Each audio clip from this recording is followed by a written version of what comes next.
This is Geek News Central. My name is Todd Cochran. The stories that leads the show are carriers, yes, phone carriers, mobile phone carriers are selling your real-time access to your phone data.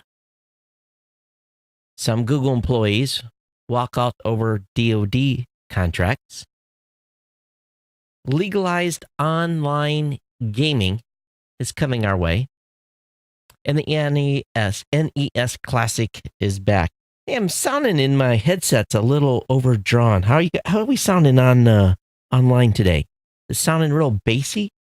It is kind of to me. I don't know why. Something is off. And I have no idea what's off. I guess it'll be what it is for the show. But hey, I want to welcome you to episode 1282 of the Geek News Central podcast for Monday, May 14th. The show is sponsored in part by GoDaddy.com and listeners just like you. Great deals from GoDaddy can be found at geeknewscentral.com/GoDaddy. Of course, you can support this show today at geeknewscentral.com/insider or simply paypal.me/geek news. You can pick up Ohana gear at cafepress.com/Ohana store. Hey, I want to give a warm welcome to all the new listeners and all of you that are part of the Ohana. Those of you that have been longtime listeners of the show, thank you for being here. Thanks for staying subscribed. And of course, if you are brand new to the show, it's real simple. We want you to become part of the Ohana, and to do that, all you got to do, well, let me hit the right button here. All you got to do is come over to geeknewscentral.com, and when you're on the website, let's see if I can make some things go away. When you're over on the website, definitely click on the subscribe button via Apple Podcast or on Android, via email. Yes, you can get the show via email. You can listen on Google Play, on Stitcher, TuneIn. Even can be found over at Spotify as well. So definitely check those places out to get the show. And really just the top two, if you're on your mobile phone, whether you be an Android or an Apple user, those two selections will get you 95% of the way there.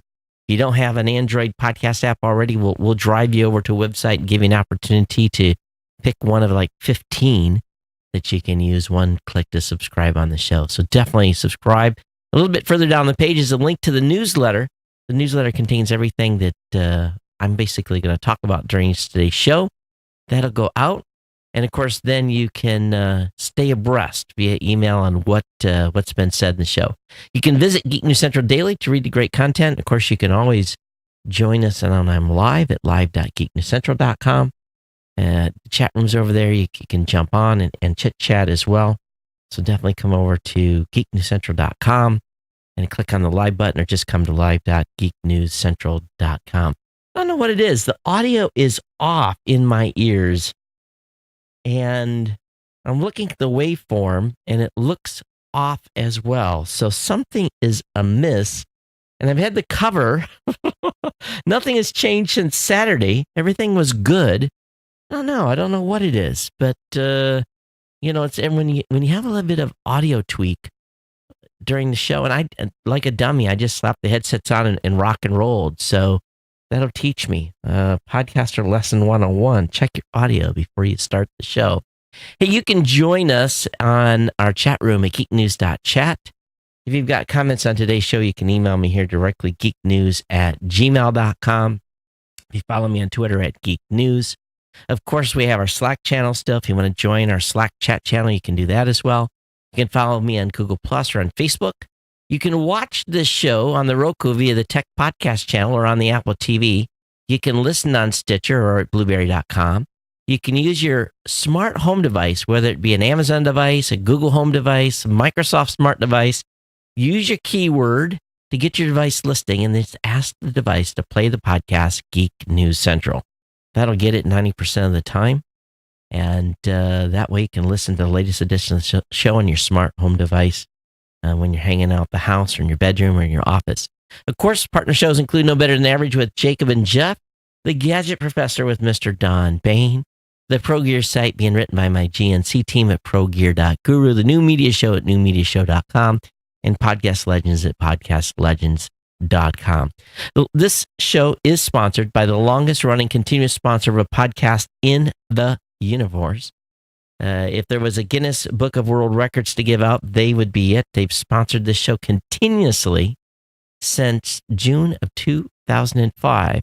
And of course, that'd be our good friends over at GoDaddy.com. And we want you to save money when you are looking for a domain name, you're looking for a hosting account. Even when you're picking up products and services over there, we've got a code for you to use, whether it be 30% off on a new product purchase, whether it be a 99cent.com, whether it be $1 a month economy hosting or $1 a month managed WordPress hosting for the first year, which includes, yes, a free domain. So for $12, you get basically everything you need to go and have an online website. Again, $12 is all it takes to get started with an online website. You're in the shower, you have an idea for something cool, you want to launch a new business. Don't worry, we've got you covered. 1 month free trial of GoDaddy Website Builder, your choice of personal, business, or business plus plans. So lots of ways to support the show at geeknewscentral.com/GoDaddy. Definitely check out all the deals that are available. Support the sponsor. Help me keep the lights on. All right. If this has been one thing, it's another around here. And I took essentially, I don't take like weekends off because Saturday morning we did the new media show. Of course, Sunday was Mother's Day. And then, Saturday I had some honey-do list stuff to do, but I was pretty lazy this weekend.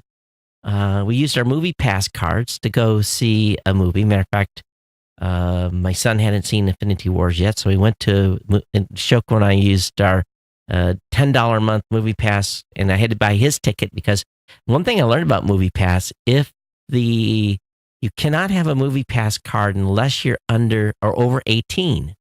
So basically, I $10 for his ticket. So $10 got us in the door. Of course, we pay $10 a month for the movie pass cards as well. So interesting. It's pretty simple to use. It got to within 100 meters of the movie theater, checked in, selected the movie that we wanted to in the time that we wanted to use, walked up to the counter, and we got up to the counter. I basically put 3 cards on the table. I put the 2 movie pass cards on the counter and my credit card, and then all it really took was about 3 minutes, a little bit longer than normal to do a check-in, and bada bing, bada boom, we picked our seats and in we went. It wasn't optimal from seat picking because you can't pick your seats until the best way to do this is if you're going to go watch a movie with Movie Pass, you've got some time and you're going to do it at a mall, you go early, check in, pick your time, pick your seats, get your tickets, and then go eat lunch. And that way you can get grouped together. Otherwise, you're not going to you show up 20 minutes beforehand. Here, at least, everyone's already pre-bought their tickets. And for us, we were onesie-twosied across the movie theater. So that was interesting. But overall, can't complain about the price. Really, I can't. All right, vacation planning is hot and heavy, and I've got some dates. And I've locked in what I'm going to do and where I'm going to go, keeping that semi-reserved at this point. I'll probably tell you guys afterwards. But I leave here, leave Honolulu, or we leave here on June 16th, and we're not back until the 27th. So pretty significant vacation, not within the borders of the United States. So this is I found tickets that were cheap, and I could not resist getting these tickets. So anyway, that's my plan here, is to be out 16th to the 27th. So I'll talk with Kirk on how we're going to work the show schedule. But that is the plan. I'm kind of excited about having a completely disconnected vacation where the mobile phone is largely going to be put away and email. So that's on the list, but we'll keep the shows going for you while I'm gone. But I leave tomorrow night. I fly out, for those of you listening on Tuesday, I fly out Wednesday night to go to Columbus. My team at Raw Voice Blueberries having their weekend lock-in meeting. We start Friday morning, Friday, Saturday, Sunday, and then I come home on Monday. So big weekend of work ahead. So my relaxed time this weekend is going to be used brainstorming all weekend on where we're going to take our business and the rest of the year and maybe into early next year. So those of you, anyone that's in Facebook or on YouTube at live.geeknewscenter.com, let me know how the audio sounds on your side, all right? Because something is wrong. I can hear it, but I don't want to stop the show to fix it. All right, USL carriers are. This is a story that popped to the top late today, and Kirk had done the run through he was done about 6 p.m. his time on the East Coast, which is still pretty early here. So I was checking for anything that dropped, but this is big. USL carriers are selling access to your real-time phone location data. This specific company is embroiled in a privacy issue and has direct connections to all major U.S. wireless carriers, including AT&T, Verizon, T-Mobile, and Sprint, and Canadian cell networks too. If you missed it, which we did, a senator last week sent a letter demanding that the FCC investigate why Securus, S-E-C-U-R-U-S, which is a prison tech company, can track any phone within seconds by using data obtained from the country's largest cell giants. The story blew up because a former police officer snooped on phone location data without a warrant, according to the New York Times.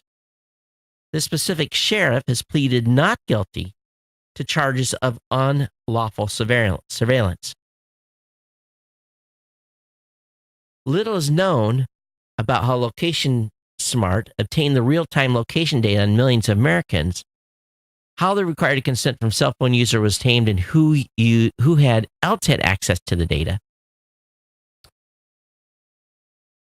Kevin Bankston, director of the New America Open Technology Institute, explained in a phone call that the Electronic Communications Privacy Act only restricts telephone companies from disclosing data to the government. Now hold on to your pants here.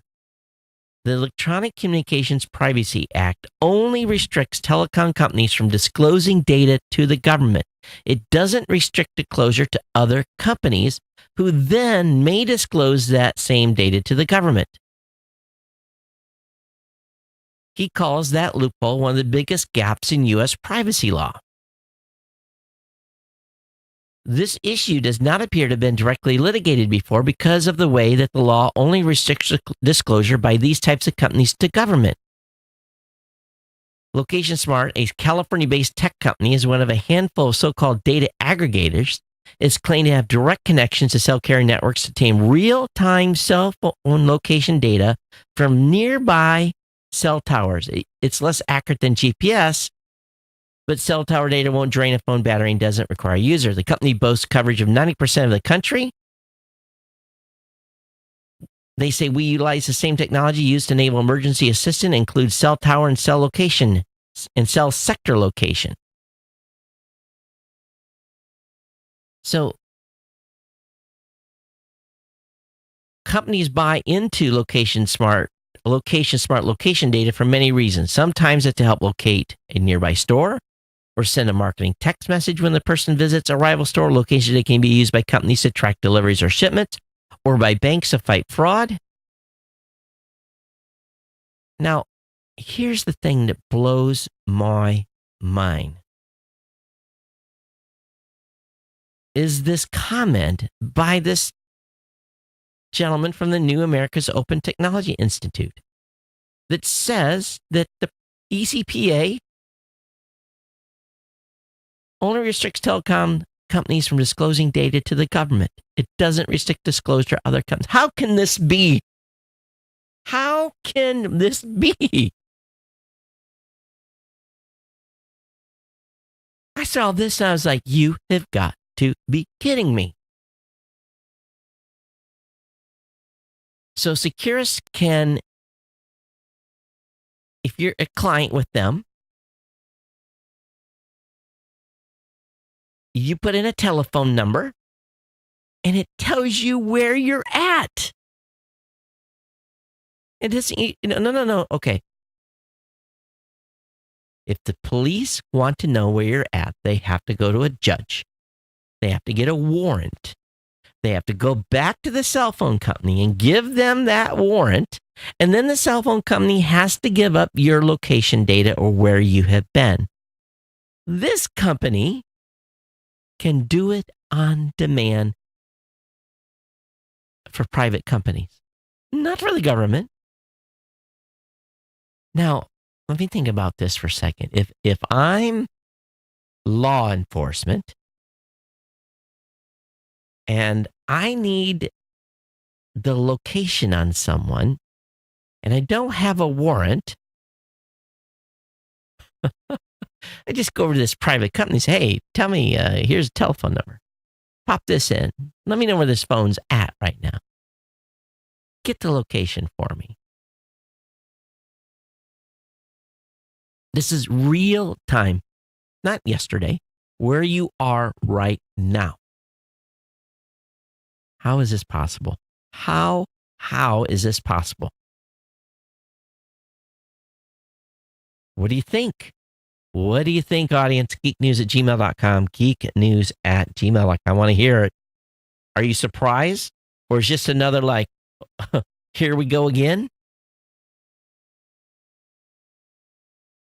And I only saw one article on this. ZDNet. Amazing. Well, moving on here. Some Google employees resigned in protest. It's been nearly 3 months since many Google employees and the public learned about the company's decision to prove artificial intelligence to a controversial military pilot program known as Project Maven, which aims to speed up analysis of drone footage by automatically classifying images of objects and people. Apparently, about a dozen Google employees have resigned in protest over the company's continued involvement in Maven. The resigning employees' frustrations range from particular ethical concern over the use of artificial intelligence in drone warfare to broader worries about Google's political decisions and the erosion of user trust that could result from these actions. Okay, so let me run a hypothetical through you. This is DOD, right? Okay, this is not some 3-letter agency. This is the DOD. And drones are not flown over U.S. cities, maybe for training, but not for anything else. We're not allowed to.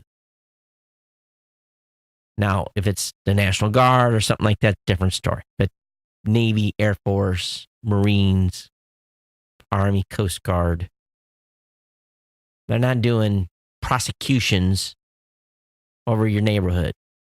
They're going after bad guys. And it looks like the DOD has engaged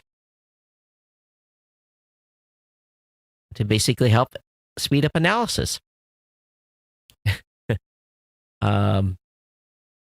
Imagine having to sit in front of a big screen TV all day and essentially watch drone footage and being an operator and catching something or being able to tell if something's going on or missing something.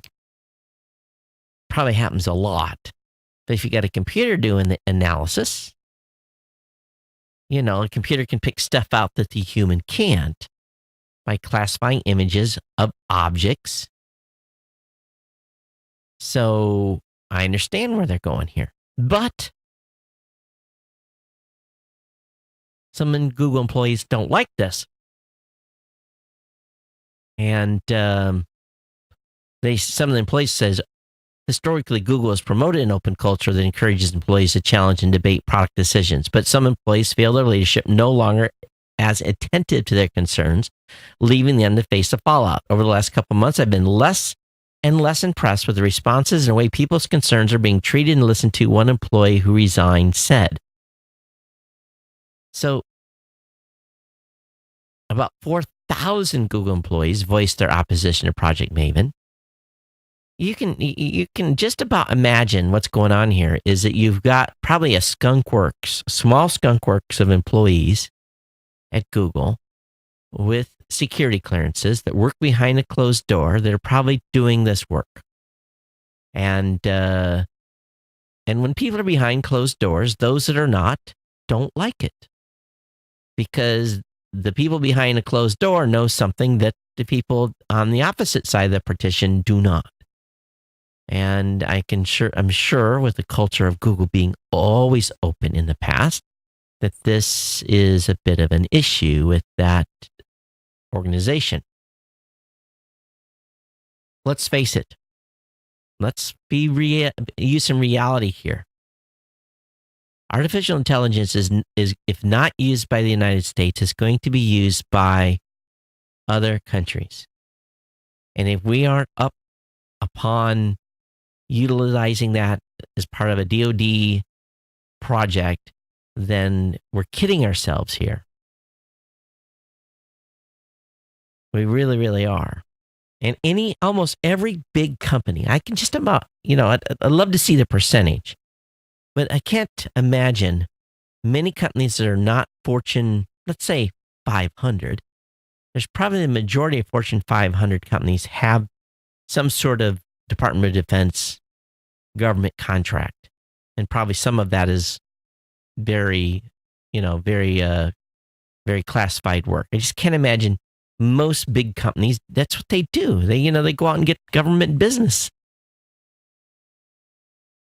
And that's the golden goose that keeps laying the golden egg. Literally. So, but interesting. What do you think about Google employees resigning? What do you think about Google being used as a skunk work to analyze drone imagery? What do you guys think about that? Love to hear your thoughts. Hey, and the biggest ruling, this is big. The Supreme Court allows states to legalize sports betting, opening floodgates for online gambling profits. I was, be honest with you, you guys know I like to shoot little craps now and then, within reason. And I had a chance to drop into an MGM casino recently. The tables were honestly way too rich for me. I went to the bar and had a couple of cocktails, because when the tables are like $25 minimums, that's like, no, thank you. I'm a $5 table guy, right? And I've only done very, very minor, every once, like in a blue moon. Like when I was in Vegas, I was going to vote on I was going to bet on the UFC fight that ended up getting canceled. So I didn't have a chance to bet on that fight. That's like one bet in 5 years for sports betting. But let me just tell you, DraftKings and FanDuel have just been given a potential $1 billion windfall by the Supreme Court. In a 6-3 decision, Supreme Court justices struck down a federal law that had banned gambling on sporting events in most states.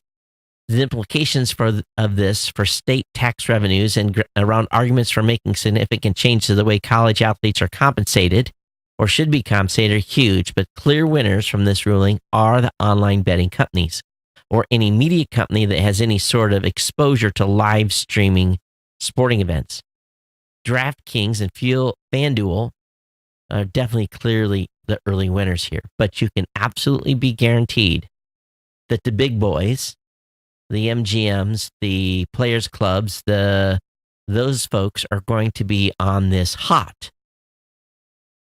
The case before the Supreme Court concerned the Professional and Amateur Sports Protection Act of 1992, which outlawed states from approving sports gambling. At the time, the court gave exemptions to states that already had sports lotteries, Nevada, because, well, Nevada. Other states had the opportunity to opt in, but they couldn't get their act together in time to approve sports betting in their legislatures. So this is big. This is big, big, big.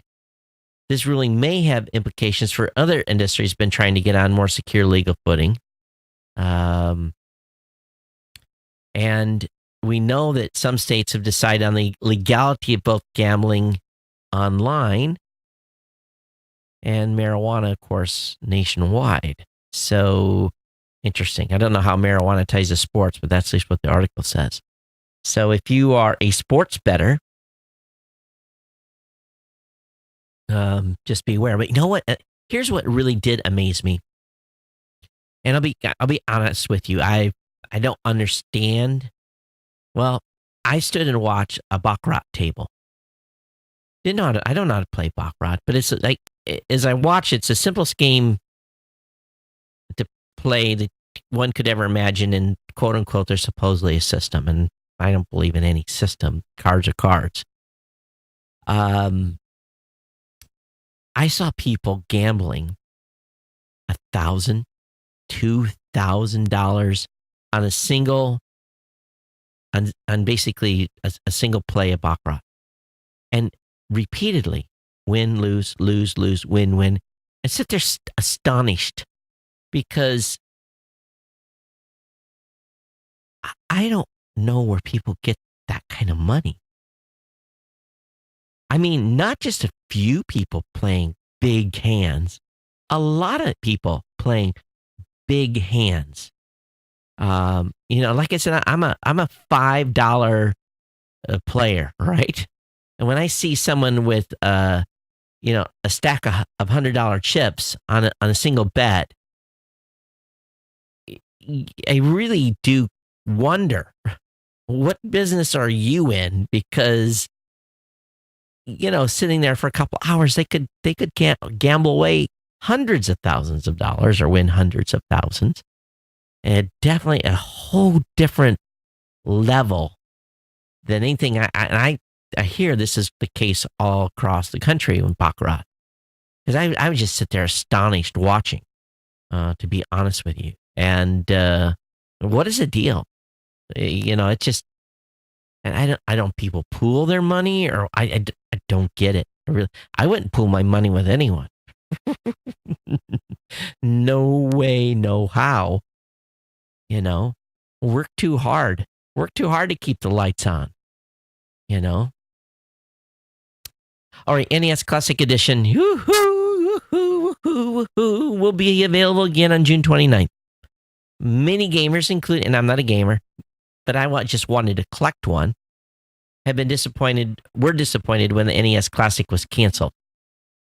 And in this new announcement, the company's confirmed that the NES Classic was sold again starting on 29th of June. And this is in line with the company's promise last year that when they announced the NES Classic would be making a return in significant numbers. So let's hope they have plenty of stock. So mark your calendars.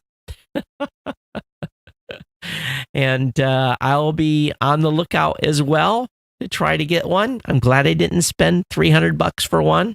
So we'll see if they get enough to market this time. It's going to be the same Mad Rush. Absolutely same Mad Rush. There's no reason why it won't. But anyway, we'll see what happens here. Netflix content chief says 85% of new spending is on originals. Woo! Netflix is sharply steering new content spending towards original projects. They pegged its content spending for 2000 to be $8 billion. Whoa. Netflix will have around 1,000 originals on the service by the end of 2018, with 470 of those set to premiere between now and the end of the year.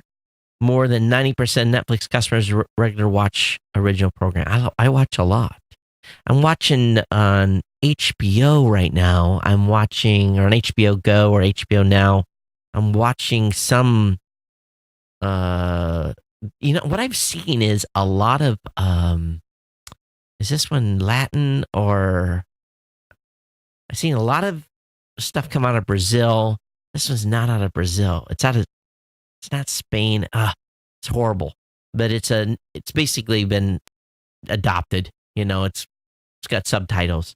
But it's a pretty good series on HBO. And so I've been seeing a lot of these types of stuff cross over. So there is definitely stuff being made in other countries that have piqued my interest. It's too bad I can't think of the name of it here. It starts with I think an N. I'm not sure, but anyway. All right, let's move on here. There's a new feature from YouTube called Take a Break. With YouTube videos, you can't just watch one.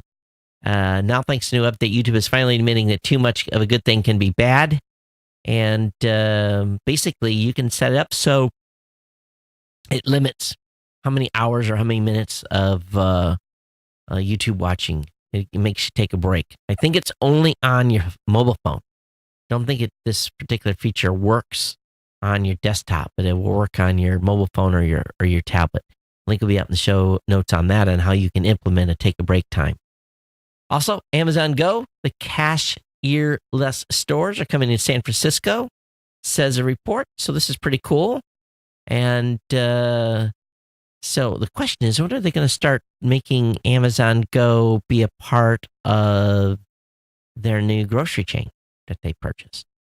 So we'll see. But Amazon Go's coming to 2 cities as they experiment more with this. All right. Roku is discounting players, offers free TV shows, movies with ads. The occasion, National Streaming Day. I know you've never heard of this either, but apparently it's May 20th. In case you don't have a calendar circled, make sure you do that. And so basically, they're going to give a $10 to $15 off on some of their players. And through the 20th, Roku is also streaming a handful of shows for free that you'd normally have to pay for. They include season 1 of Billions. Oh, I'm going to have to, is that it? Who made that particular show? The Fair and Ray Donovan from Showtime, Get Shorty from Epix, and the 4 Best Shazam and Love Connection from Fox, and the Murder of Lacey Peterson from A&E. So a number of shows you can watch for free. So I'll have that link up in the show notes. Definitely check it out if you're a Roku user. Also, NASA has granted and funded a 5-year mission to help seek out alien life. So the NASA's Astrobiology Institute has awarded 5-year grants to 3 research teams who will hunt for life in the universe. This is not the SETI piece. Is there life on Mars? David Bowie's famous line lies at the center of modern astrobiology research. So again, they've done evolution of nanomachines, the Astrobiological Center of, oh my God, I can't even say that word, isotopology, and they've also done something with the Cassini-Huygens mission with JPL. But anyway, link will be up in the show notes on that. Also, very, very cool video of some of Jupiter swirling clouds and some pretty mesmerizing. I mean, it's actually kind of weird, and the link will be up in the show notes. But it reminds me. Well, I don't know how to really describe it, but Jupiter's atmosphere is unlike, I would say, very thick soup. I guess that's the best way to describe it. So link will be in the show notes. You can check it out yourself. You can see what the cloud moving on Jupiter looks like. Or you can use your Amazon device to start a $180 RoboVac while you relax by the pool. Yes, I know some of you have fired your pools up because it's starting to warm up there on the lower 48. So right now you can save $70 in the purchase of the RoboVac. This is obviously a competitor here to some of the other vacuum cleaners that crawl the floor. and basically controlled by your Amazon device.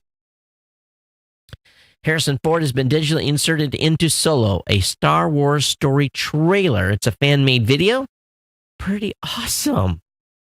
Pretty awesome. And, Solo's coming. I think May 25th, I think is the date. May 24th, the day before GDPR, GDPR comes upon us. But this is a movie I'm definitely going to be in to see. And are you guys excited to go see Solo? I am. I'm really excited to go see Solo. I've seen the preview a couple of times at the movie theater. But anyway, this fan version, 2-minute video is pretty slick. Did a good job. You got to love fans. They do some amazing stuff. All right, how many of you have struggled with Photoshop, or how many of you just getting started using Photoshop? I've got a link for you tonight. 7 techniques to help you start learning Photoshop. Give you some basics in design, how to use the workspace, use the tools, some skills that they teach you. Can basically do some fine editing.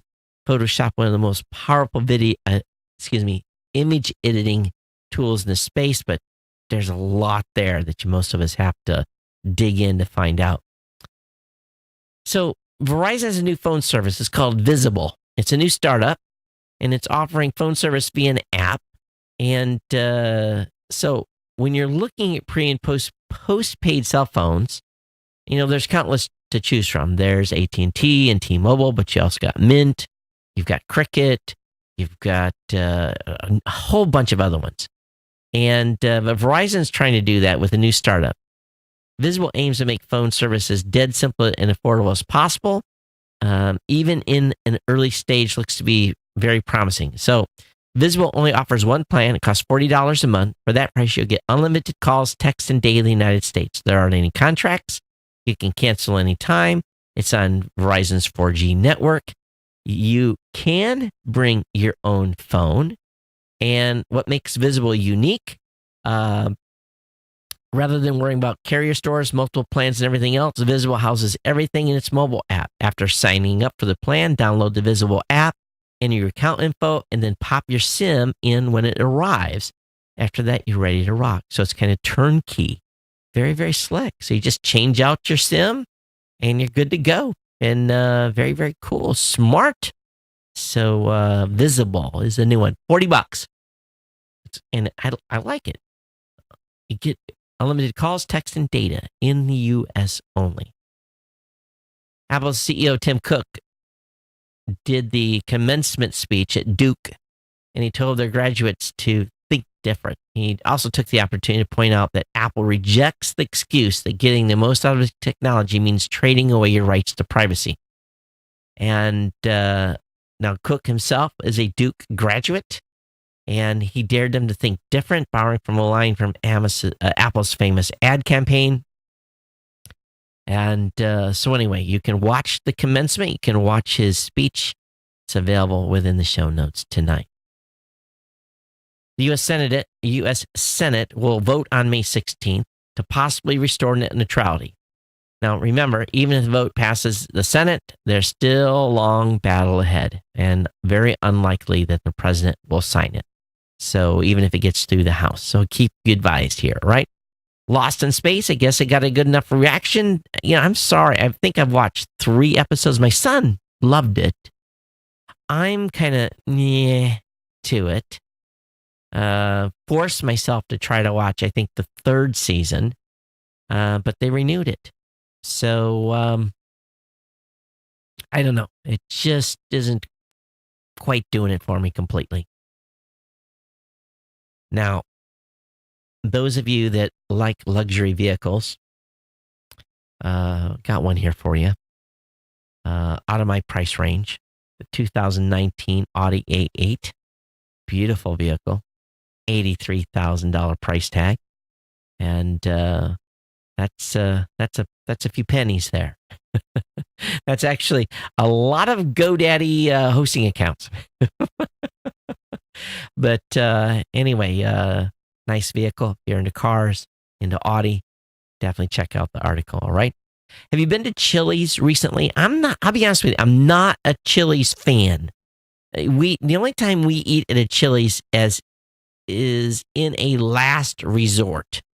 I'm really not a big fan of Chili's, but if you've been eating out at Chili's, it may have put your credit card info at risk. The restaurant chain revealed it suffered a data breach, possibly exposing credit card and debit card information for customers who recently dined at its restaurant. Learned of the breach May 11th, and it says not every Chili's location or customer was affected. Chili believes that malware used to gather credit card info from pay stations for in-restaurant purchases. It believes the breach occurred between March and April.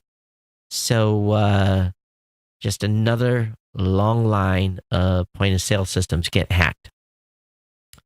I keep getting asked this, but yes, I'm okay. The big island of Hawaii is 270 miles away from where I'm doing the show tonight. But the folks from NASA were able to snap some pictures, and it's today they've had, I think, the 19th fissure open up. There is what they call a red alert in some neighborhoods. The sulfuric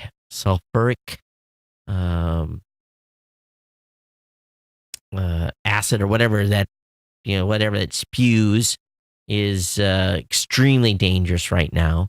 A lot of devastation there. A lot of families, of course, lost their homes and just can't go back. The winds have been such that it's not. At least the trade winds are keeping most of the nastiness offshore. But as soon as the trade winds stop, it could get interesting for the whole state. Even here where I live, we'll have volcanic fog is what it really is. All right, moving on here. Those of you that have been using Macs for years, you've been able to airdrop between machines, right? But now you want to airdrop between Windows, Mac OS, iOS, and Android devices? Oh, yes, sirree. Very, very simple. Just do it via shared network drive. You can use tools like Dropbox, or you can use Snapdrop. There's a variety of stuff. If you have both Windows machines and Apple machines in your home, there's ways to get the media shared relatively easily. If you have had trouble with that in the past, definitely we'll link that up for you in the show notes. So as I reminded everyone, Sunrise Day for the GDPR is 25th of May. And simply put, your site or service is violated if it extracts or processes personal data without personal permission, real permission, that is. You know where you specifically say, in very few places, don't track something. And so it's going to get very, very interesting here after the 25th of May. It really, really, really is. Data on 3 million Facebook users been exposed. Oh, surprise, surprise. Researchers at the University of Cambridge uploaded user data from 3 million Facebook users on a shared portal. They locked the data with the username and password, but students later posted the login credentials online. It exposed the data anyone who did a quick web search to find the username and password, according to report Monday from New Scientist. This has echoes of the larger scandal plaguing both Facebook and researchers affiliated with the University of Cambridge political consultancy Cambridge Analytica improperly obtained data from 87 million Facebook users. So, in this new data exposure incident revealed by New Scientist, this is a different set of researchers collected user information with consent through a personality app called My Personality. So the My Personality app has been suspended since April 7th. Facebook is aware that the login credential was published on GitHub, and the issue was flagged in the company's program for fielding information about potential misuse or abuse of Facebook user data. So, lovely. Lovely, lovely, lovely.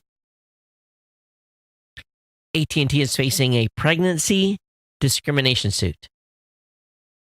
AT&T's attendance policies may have unfairly discriminated against pregnant women. Katia Hills and Cynthia Allen, who previously worked for AT&T Mobility, cited the business's no-fault attendance policy, which assigns point-based demerits for late arrivals, early departures, or absences.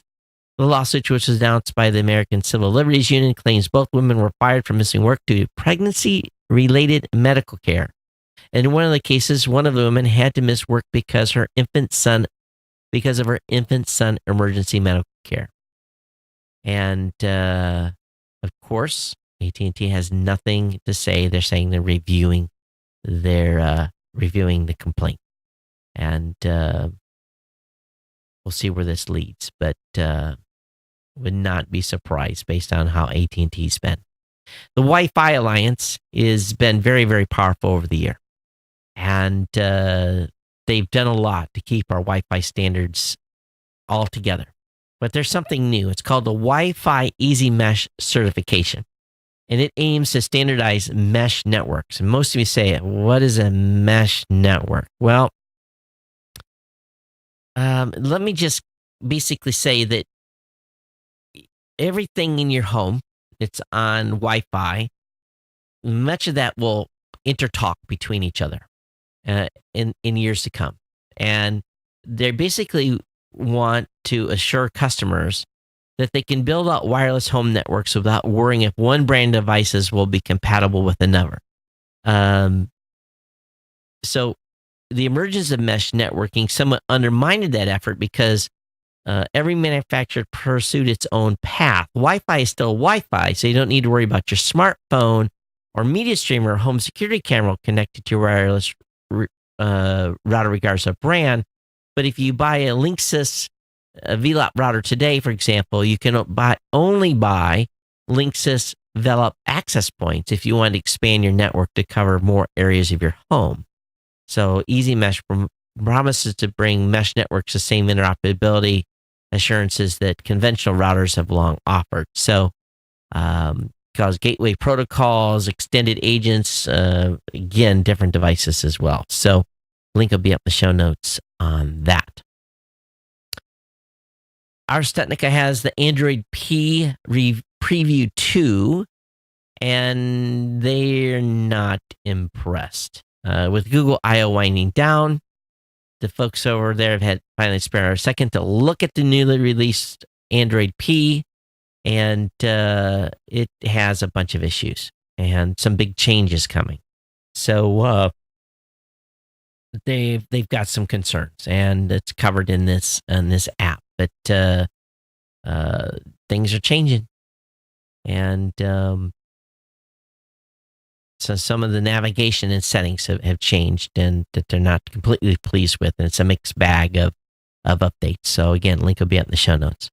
Google is revamping its consumer storage plans today by adding a new $299 per month for 200 gigabits of storage, and dropping the price of its 2 terabyte plan from $19.99 a month to $9.99 a month, and dropping the $9.99 month 1 terabyte plan completely. I'll be honest with you. For any of you that listen to this show and you're looking for storage, S3 works really, really well. I've got a ton of data stored up on S3. And the thing I like about S3, you're almost, unless you don't pay your bill, you're almost guaranteed that your data will never be lost because of the way they share it. Now, strange things can still happen. A nuclear weapon could drop on a data center. But if that happens, we get bigger problems. But I'm a big fan of storing stuff on S3. And I have some stuff in there, cold storage too, that I know I will probably never need access to. But the cold storage is so cheap, it's a good way to offload stuff that's on S3. And if I do need it, I pay a little penalty to get it out of cold storage. But S3 has a lot of great options. You got to be a little bit geeky to set some of it up, but there's plenty of tools out there to make it happen. There's an Anker charger that brings Amazon Smart device into your car. You can get the Anker's Rove Viva with the ALEXA commands for $39. So I don't know if you want her in the car, but this is a potential to be able to do this. And it's normally $50, $39. Link will be up in the show notes. Sorry for yawning on you. So, the original Lois Lane, rest in peace. The actor died at 69, and she starred of the popular 70 horrors from Black Christmas and Amityville Horror. She is best known for her iconic role as Lois Lane in the Superman film series of the 1970s and 80s, along Superman star Christopher Reeve. And so sad that she has passed away. So those of you that were a true Lois Lane fan, yes, she has, the original has went on.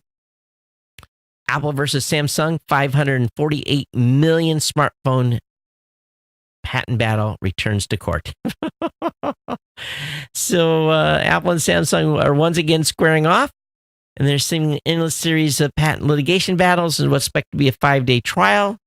The case, like many others past, will be argued before Judge Lucy Coe, who has jurisdictional reasons as preside over various Apple-related cases, and just goes on and on and on and on and on. Old news. Check this out.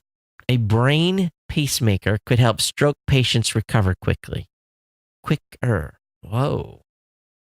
Vagus nerve stimulation, VNS, may play a beneficial role in the motor recovery of stroke patients. New clinical trials at the Ohio State University Wexner Medical Center has revealed, as part of their therapy, stroke rehab specialists surgically implant the microtransponder Vivitism, an electrical device that simulates the vagus nerve, into the patient's chest wall.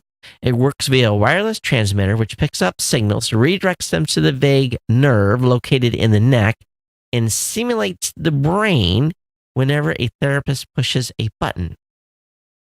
The device assists patients by strengthening motor connections when they perform an action correctly. Essentially, it's rewiring brain circuitry, a phenomenon also referred to as neuroplasticity. This means that the release of neurotransmitters from the brain could help a patient who lost mobility in the arms or legs to slowly regain control. So this is exciting stuff. There's a cool video on it too. And so many people have strokes these days. And if they can do anything to help people get back to the road recovery faster, because it's so devastating. Probably every one of us in this show knows someone that's had a stroke. And, there's small ones and there's big ones. And the big ones can be just completely devastating. All right, a couple of products for you. The Corsair Flash Survivor Stealth 128 gig USB 3.0 flash drive is down to $34.99 from a street price of around $65. The 64 gig version's at $34, so you might as well get the 128. So the link is up in the show notes on that. And finally today, the new Galaxy S10 leak brings the exciting news we've been waiting for. But every indication that Samsung's flagship Galaxy S9, S9 Plus smartphones have been quite disappointing this far. And so they've got some eyeballs on the S10.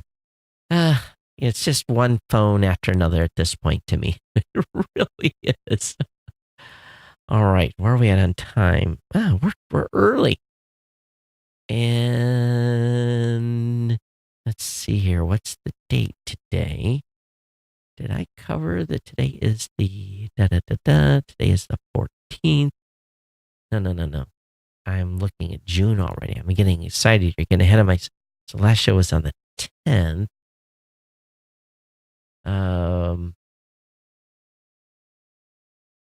Richard sent a message on SETI. He had a problem with SETI because he was the real alien and didn't want to be figured out. Well, that did cross my mind, Richard, just a little bit. All right. Very, very cool. All right, folks, we're going to wrap it here. I think I know what my audio problem was at the beginning of the show, and you guys are going to laugh at me. I'm such an idiot. I took a shower.